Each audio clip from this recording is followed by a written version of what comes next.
ओहो, यावेळेला ड्राईव्ह काढण्याचा प्रयत्न, चेंडू अडवला गेलाय का नाही, फेकी केले गेले.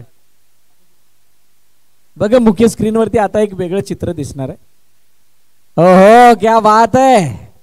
प्रदोष बैकर वरती पैशांची उधळण. क्या बात आहे. सौरभ पद्याने इथे पैसे उडवले आणि त्याचं चित्र आपल्याला या स्क्रीनवरती बघायला मिळते. ऑन साइडला खेळण्याचा प्रयत्न एका धावेसाठी.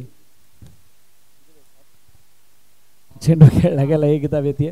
7 चेंडू आणि 10 धाव्यांची गरज. इथे जर चौकार आला तर 6 बॉल 6 येईल.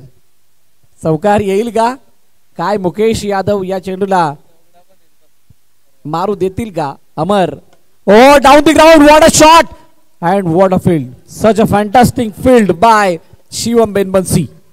सिंगल आली आहे आणि मॅच अजूनही ऑन आहे. मित्र कुठेही जाऊ नका. शेवटचे 6 चेंडू आणि 9 धाब्यांची गरज आहे या मॅचला जिंकण्यासाठी. या ऐकूया डीजे दिगुला आणि त्यानंतर वळूयात मैदानाच्या दिशेने.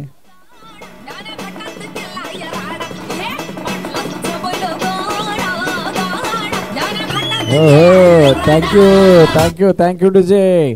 घाटात कुणी राडा केला माहित नाही, परंतु इथे आमच्या पदानी खूप मोठा राडा केला.